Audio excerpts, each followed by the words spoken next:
Hi friends, ಇವತ್ತು ಸಬ್ಬಕ್ಕಿ ಇಡ್ಲಿ ಹೇಗೆ ಮಾಡೋದು ಅಂತ ತೋರಿಸ್ತಾ ಇದ್ದೀನಿ. ಸಬ್ಬಕ್ಕಿ ಇಡ್ಲಿ ಮಾಡೋದಕ್ಕೆ ಯಾವುದೇ ರೀತಿಯ ಅಕ್ಕಿನಾಗಲಿ ಉದ್ದಿನ ಬೇಳೆ ಆಗಲಿ ನೆನೆಸೋದಾಗಲಿ ರುಬ್ಬೋದಾಗಲಿ ಇರೋದಿಲ್ಲ. ಸಬ್ಬಕ್ಕಿ ಇಡ್ಲಿ ಮಾಡೋದಕ್ಕೆ ನಾನಿಲ್ಲಿ ನೈಲಾನ್ ಸಬ್ಬಕ್ಕಿ ತೊಗೊಂಡಿದ್ದೀನಿ.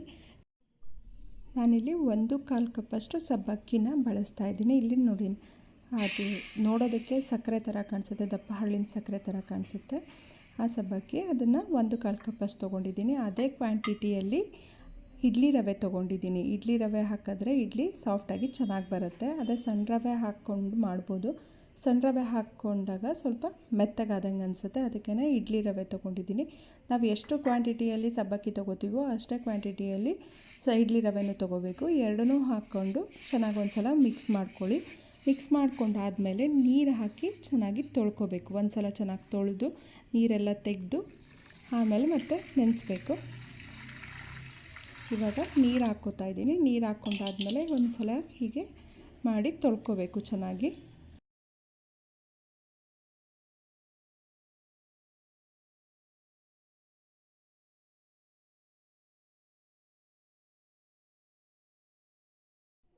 ಇವಾಗ ಚೆನ್ನಾಗಿ ಮಿಕ್ಸ್ ಮಾಡಿ ನೀರಲ್ಲಿ ತೊಳೆದಾಗಿದೆ. ಈ ರೀತಿ ನೀರನ್ನ ಹಿಂಡಿ ತೆಗಿಬೇಕು. ನೀರಿದ್ದರೆ ಚೆನ್ನಾಗಿ ಬರಲ್ಲ ಇಡ್ಲಿ, ಅದಕ್ಕೆ ನೀರನ್ನೆಲ್ಲ ಈ ರೀತಿ ಹಿಂಡಿ ತೆಗ್ಕೋಬೇಕು. ಫುಲ್ ಒಂದು ಸಲ ಎಲ್ಲ ನೀರು ಹಿಂಡಿ ತೆಗೆದಾದ್ಮೇಲೆ ಇದಕ್ಕೆ ಮೊಸರು ಮಿಕ್ಸ್ ಮಾಡ್ಕೋಬೇಕು. ನೀರು ಇರಬಾರ್ದು, ಇಲ್ಲಾಂದರೆ ಈ ರೀತಿ ಹಿಂಡೋಕ್ಕಾಗಲ್ಲ. ಅಂದರೆ ಒಂದು ಮಸ್ಲಿನ್ ಕ್ಲಾತಲ್ಲೋ ಅಥವಾ ಜಾಲರಿಲೋ ಹಾಕಿ ನೀರು ಸೋರೋಕ್ಕೆ ಬಿಡಬೇಕು. ನೀರೆಲ್ಲ ಫುಲ್ ಡ್ರೈ ಆದಮೇಲೆ ಆಮೇಲೆ ಬೌಲಿಗೆ ಹಾಕ್ಕೋಬೇಕು. ಹೀಗೆ ನೀರೆಲ್ಲ ಹಿಂಡಿ ತೆಗೆದಾಗಿದೆ. ನೀರೆಲ್ಲ ಹಿಂಡಿ ತೆಗೆದಾದ್ಮೇಲೆ ಈ ರೀತಿ ಒಂದು ಸಲ ಚೆನ್ನಾಗಿ ಮಿಕ್ಸ್ ಮಾಡ್ಕೊಳ್ಳಿ. ಚೆನ್ನಾಗಿ ಮಿಕ್ಸ್ ಮಾಡ್ಕೊಂಡಾದ್ಮೇಲೆ ಇದಕ್ಕೆ ಮೊಸರು ಹಾಕಬೇಕು. ನಾವು ಯಾವ ಕಪ್ಪಲ್ಲಿ ರವೆ ಮತ್ತು ನೈಲಾನ್ ಸಬ್ಬಕ್ಕಿ ತೊಗೊಂಡಿದ್ದೀನೋ ಅದೇ ಕಪ್ಪಲ್ಲಿ ಇದಕ್ಕೆ 3 ಕಪ್ಪಷ್ಟು ಮೊಸರು ಹಾಕ್ತಾಯಿದ್ದೀನಿ. ತುಂಬ ಹುಳಿ ಇರೋ ಮೊಸರು ಹಾಕಬೇಡಿ. ತುಂಬ ಹುಳಿ ಇದ್ದರೆ ಬೆಳಗ್ಗೆ ಇಡ್ಲಿ ಕೂಡ ಸ್ವಲ್ಪ ಹುಳಿ ಥರ ಅನಿಸುತ್ತೆ. ಹಾಗಂತ ತುಂಬ ಸಿಹಿ ಮೊಸರು ಬೇಡ, ಸ್ವಲ್ಪ ಮಿಕ್ಸಲ್ಲಿದ್ದರೆ ಚೆನ್ನಾಗಿರುತ್ತೆ. 1.5 ಕಪ್ಪಷ್ಟು ಹುಳಿ ಮೊಸರು ಹಾಕಿದ್ರೆ 1.5 ಕಪ್ಪಷ್ಟು ಸಿಹಿ ಮೊಸರು ಹಾಕಿ, ಆವಾಗ ಇಡ್ಲಿ ಚೆನ್ನಾಗಿ ಬರುತ್ತೆ. ಈ ರೀತಿ ಕೈಯಲ್ಲೇ ಚೆನ್ನಾಗಿ ಮಿಕ್ಸ್ ಮಾಡ್ಕೊಳ್ಳಿ. ಚೆನ್ನಾಗಿ ಮಿಕ್ಸ್ ಮಾಡ್ಕೊಂಡಾದ್ಮೇಲೆ ಪ್ಲೇಟ್ ಮುಚ್ಚಿ ಇಡಬೇಕು. ಸಬ್ಬಕ್ಕಿ ಮತ್ತು ರವೆಗೆ ಮೊಸರು ಹಾಕಿ ಮಿಕ್ಸ್ ಮಾಡಿದಾಗ ಈ ಕನ್ಸಿಸ್ಟೆನ್ಸಿಲಿ ಇರಬೇಕು. ಇಡ್ಲಿ ಬ್ಯಾಟರ್ ಈ ಕನ್ಸಿಸ್ಟೆನ್ಸಿಲಿ ಇದ್ದರೆ ಬೆಳಗ್ಗೆ ಒಳಗೆ ಸಬ್ಬಕ್ಕಿ ಮತ್ತು ರವೆ ಹರಳಿ ಗಟ್ಟಿಗಾಗುತ್ತೆ. ಆವಾಗ ಸ್ವಲ್ಪ ನೀರು ಹಾಕಿ ಮಿಕ್ಸ್ ಮಾಡ್ಕೋಬೇಕು, ಇಲ್ಲಾಂದರೆ ಸಿಹಿ ಮೊಸರು ಹಾಕಿ ಮಿಕ್ಸ್ ಮಾಡ್ಕೋಬೇಕಾಗುತ್ತೆ.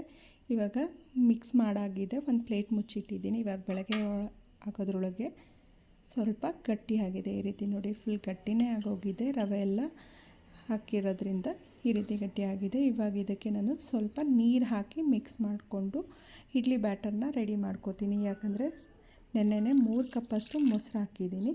ಹಾಗಾಗಿ ಇವಾಗ ಸ್ವಲ್ಪ ನೀರು ಹಾಕಿ ಮಿಕ್ಸ್ ಮಾಡ್ಕೋತೀನಿ. ನೀರು ಹಾಕಿ ಮಿಕ್ಸ್ ಮಾಡಿಕೊಂಡು ಇಡ್ಲಿ ಬ್ಯಾಟರ್ನ ರೆಡಿ ಮಾಡ್ಕೋಬೇಕು.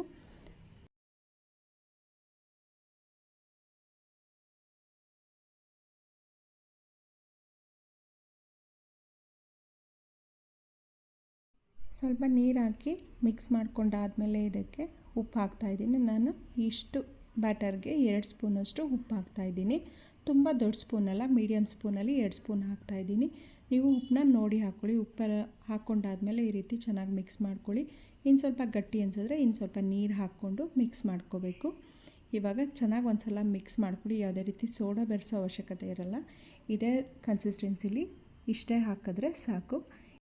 ಇವಾಗ ಇಡ್ಲಿ ಪಾತ್ರೆ ತೊಗೊಂಡು ಅದಕ್ಕೆ ಒಂದು ಅರ್ಧ ಸ್ಪೂನ್ ಎಣ್ಣೆಯಲ್ಲಿ ಎಲ್ಲ ಈ ರೀತಿ ಸವರ್ಕೋಬೇಕು. ಎಣ್ಣೆ ಸವರ್ಕೊಂಡಾದಮೇಲೆ ಬ್ಯಾಟರ್ನ ಹಾಕ್ಕೋಬೇಕು. ಈ ರೀತಿ ಹಾಕ್ಕೊಂಡಾದಮೇಲೆ ಬೇಯಕ್ಕಿಡಬೇಕು. ಈಗ ಎಲ್ಲ ಹಾಕ್ಕೊಂಡಾಗಿದೆ. ನೀರನ್ನ ಕುದಿಯೋಕ್ಕೆ ಇಟ್ಟಿದ್ದೆ. ಇವಾಗ ಇಡ್ಲಿ ಪ್ಲೇಟ್ಗಳನ್ನ ಇಡ್ತಾಯಿದ್ದೀನಿ. ಇಡ್ಲಿ ಪ್ಲೇಟೆಲ್ಲ ಇಟ್ಟಾದಮೇಲೆ ಇದನ್ನು 10ರಿಂದ 15 ನಿಮಿಷ ಸ್ಟೀಮ್ ಮಾಡಿದ್ರೆ ಇಡ್ಲಿ ಚೆನ್ನಾಗಿ ಸಾಫ್ಟಾಗಿ ಬೆಂದಿರುತ್ತೆ. ಇವಾಗ ಲಿಡ್ ಕ್ಲೋಸ್ ಮಾಡಿ ಒಂದು 10 ನಿಮಿಷ ಬೇಯಿಸ್ಕೊಳ್ಳೋಣ. ಇವಾಗ ತೆಗೆದು ನೋಡಿದಾಗ ಇಡ್ಲಿ ಚೆನ್ನಾಗಿ ಬೆಂದಿದೆ ನೋಡಿರಿ. ಇವಾಗ ಬಿಸಿ ಇರುವಾಗಲೇ ಎತ್ಕೋಬೋದು ಇಡ್ಲಿನ. ಈಗ ಅಕ್ಕಿ ಇಡ್ಲಿ ಆದರೆ ಬಿಸಿ ಇದ್ದರೆ ಸ್ವಲ್ಪ ಸ್ಪೂನಲ್ಲಿ ಎತ್ತಕ್ಕಾಗಲ್ಲ, ಅಂಟ್ಕೊಂಡಂಗೆ ಆಗುತ್ತೆ. ಅದೇ ಸಬ್ಬಕ್ಕಿ ಇಡ್ಲಿ ಆದರೆ ಯಾವುದೇ ರೀತಿ ಅಂಟ್ಕೊಳ್ಳಲ್ಲ ನೋಡಿ. ಈಗ ಬಿಸಿ ಇರುವಾಗಲೇ ಎತ್ತಿದ್ದೀನಿ. ಎಷ್ಟು ಸಾಫ್ಟಾಗಿ ಎಷ್ಟು ಚೆನ್ನಾಗಿ ಬಂದಿದೆ ಅಂತ. ಇಡ್ಲಿ ತುಂಬಾ ಚೆನ್ನಾಗಿದೆ. ಹಾಗೆ ಮಾಡೋದಕ್ಕೂ ಕೂಡ ತುಂಬ ಈಸಿಯಾಗಿ ಮಾಡ್ಕೋಬೋದು. ಬೆಳಗ್ಗೆ ಇಡ್ಲಿ ಮಾಡಬೇಕು ಅಂದ್ಕೊಂಡಿರೋರು ಅಕ್ಕಿ ಎಲ್ಲ ನೆನೆಸದೇ ಇರುವಾಗ ಈ ರೀತಿಯ ಸಬ್ಬಕ್ಕಿ ತಂದು ರಾತ್ರಿ ನೆನೆಸಿಟ್ಟು ಬೆಳಗ್ಗೆ ಆರಾಮ್ಸೆ ಮಾಡ್ಕೋಬೋದು. ತುಂಬಾ ಚೆನ್ನಾಗೂ ಇರುತ್ತೆ, ಈಸಿಯಾಗೂ ಮಾಡ್ಕೋಬೋದು. 1/4 ಕಪ್ ಸಬ್ಬಕ್ಕಿ 1/4 ಕಪ್ ರವೆ ಹಾಕಿದ್ರೆ 6 ಜನಕ್ಕೆ ತಿಂಡಿಗಾಗುವಷ್ಟು ಆಗುತ್ತೆ. ಈ ಸಬ್ಬಕ್ಕಿ ಇಡ್ಲಿಗೆ ಕಾಂಬಿನೇಷನ್ ಆಗಿ ಟೊಮೆಟೊ ಚಟ್ನಿ ಮಾಡ್ಕೋಬೋದು, ಇಲ್ಲ ಸಾಂಬಾರು ಮಾಡ್ಕೋಬೋದು, ಇಲ್ಲ ಕಡಲೆಬೀಜದ ಚಟ್ನಿ ಮಾಡ್ಕೋಬೋದು. ನಾನಿಲ್ಲಿ ಕಡಲೆಬೀಜದ ಚಟ್ನಿ ಮಾಡ್ತಾಯಿದ್ದೀನಿ.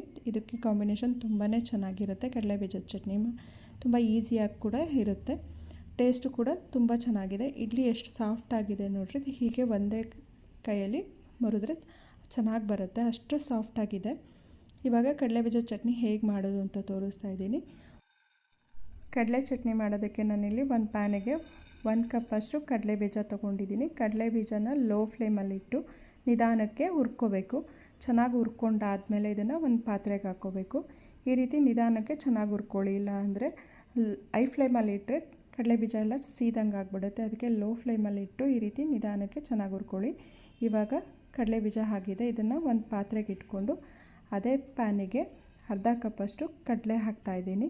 ಕಡಲೆನ ಒಂದೇ ನಿಮಿಷ ಈ ರೀತಿ ಫ್ರೈ ಮಾಡಿಕೊಂಡು ಹಾಕಬೇಕು. ಅದನ್ನೇನು ಹುರಿಯೋ ಅವಶ್ಯಕತೆ ಇಲ್ಲ, ಒಂದು ಸಲ ಬಿಸಿ ಮಾಡಿಕೊಂಡ್ರೆ ಸಾಕು.